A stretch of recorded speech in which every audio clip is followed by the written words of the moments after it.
খুব ছাট মাংস খাওয়ার ইচ্ছা হচ্ছে, চলো আগে তো সেটা কিনে আনতে হবে। এই দেখো বন্ধুরা, আমি বেরিয়ে গেছি ছাট মাংস কিনতে। এখন রয়েছি স্টেশনে, আর স্টেশনে উঠতেই সঙ্গে সঙ্গে ট্রেন ঢুকে গেছে। আর আমি যাব হচ্ছে আজকের গড়িয়া বাজারে। সন্ধেবেলায় গড়িয়া বাজারে খুব ভালো মানে এইসবগুলো পাওয়া যায়, আর সব রকমের তো বাজার রয়েছে ওইখানে। চলো ট্রেনে উঠে গেছি, যাওয়া যাক। আর এই দেখো, একটা মানে আমরা যে স্টেশন থাকি পরের স্টেশন হচ্ছে গড়িয়া স্টেশন। আর গড়িয়ার এই যে সন্ধ্যা বাজারটা বিশাল বড়, এখানে সব রকমের সবজি থেকে ফল থেকে সবই একদম মানে বেশ ভালো পাওয়া যায়। আর এই দেখো স্টেশনে নেমেই হচ্ছে আমের দিকে লক্ষ্য দেবো না, চলো যেটা কিনবো বলে এসেছি ওটাই আগে গিয়ে কিনি।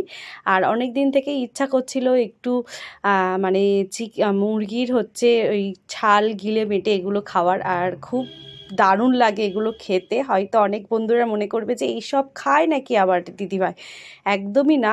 এগুলো এত সুন্দর খেতে লাগে না, মানে মাংস ছেড়ে এইগুলো খেতেই মানে ওই মানে ঠ্যাং ছাল গিলে মেটে দারুণ দারুণ, মানে একবার তোমরা ট্রাই করে দেখতে পারো। এই ছাট মাংসের তো চারিদিকে দোকান, মানে রান্না করেই বিক্রি হচ্ছে। আগে তো আমরা ঘরেই করে খেতাম, আর গ্রামের দিকের মানুষরা এগুলো বেশি খায়, তবে এখন সব জায়গারই খায়।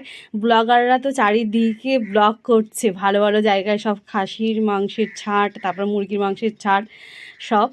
আর দেখো তোমাদের সাথে কথা বলতে বলতে আমি কিনে নিয়ে চলে এসেছি, ওটা তোমাদের দেখালাম না, এতটাই ভিড় ছিল। আর যেহেতু মাংস নিয়ে তো আর ফোনে হাত দিইনি।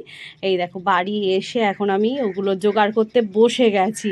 এদিকে আলু কেটেছি, সে আলু না দিলে তাহলে মাংসকে ঠিক মনে লাগবে না। আর এদিকে দেখো আদা রসুন পেঁয়াজ যেমন মাংস করে তেমনই মানে এই ছাট মাংসটাও করতে হবে।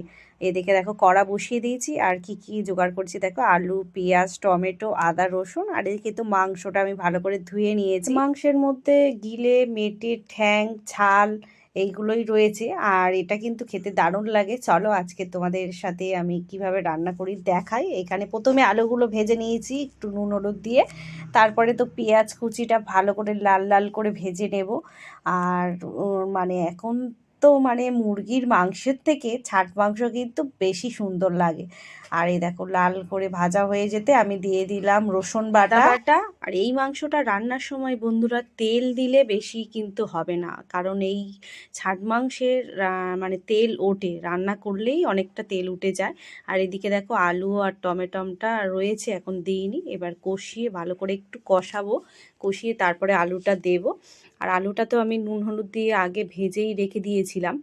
আর এই মাংসটা কিন্তু কষাতেই প্রায় সিদ্ধ হয়ে আসে, ভালো করে কষাতে হয়, মশলাটা একটু বেশি করে দিয়ে আর তেল কম দিয়ে আস্তে আস্তে করে কষিয়ে নিতে হবে।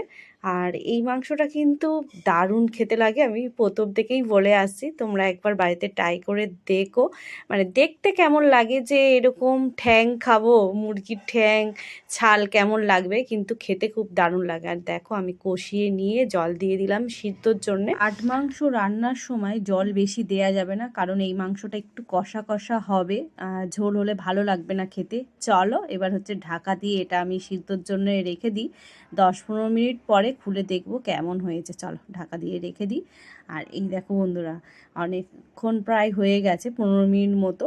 আর খুলে দেখো ঝোলটা মরে গেছে আর গায়ে গায়ে লেগে এসছে, আর কত সুন্দর দেখতে হয়েছে দেখো, পুরো আলুটাও সিদ্ধ হয়ে গেছে। আর এবার হচ্ছে গরম মশলা দিয়ে নামিয়ে নেব। গরম মশলাটা কিন্তু মাংসতেও আমরা যেমন দিই আর এই ছাট মাংসটাতেও দেব। আর এই মাংসটা কিন্তু আমরা আগাগোড়াই মানে ছোট থেকে বাপের বাড়িতেও খেতাম, আর এখানে এসে তো কলকাতাতে এখন থাকি, কিন্তু এগুলো আমাদের এদিকেও পাওয়া যায়, কলকাতার দিকে এখন চারিদিকে পাওয়া যায়। আর এই দেখো আমি নামিয়ে নিয়েছি, চলো এবার গরম গরম ভাতের সাথে খাওয়া যাক। আর তার সাথে রয়েছে শসা পেঁয়াজ গরম ভাত, আর তার সাথে ছাট মাংস।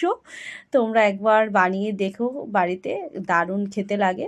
আর আমার তো দারুণ লাগে সেই জন্যে বলছি, আর তোমরাও খেয়ে দেখো, দারুণ লাগবে। গিলে মেটে গলা, তারপরে তোমার ওই ছাল ঠ্যাং।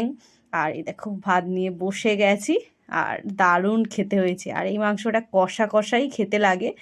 আর আমরা তো বাড়িতে মানে বাইরে কিনে খাই না, বাড়িতে বানাই, আর আজকের ভিডিওটা কেমন লাগলো তোমরা বলো। রাতের খাবারে ছাট মাংস আর তার সাথে রুটি কি গরম ভাত একদম জমে যাবে। তোমরা একবার ট্রাই করো। আজকের মতো এই পর্যন্ত। সবাই ভালো থেকো, সুস্থ থেকো।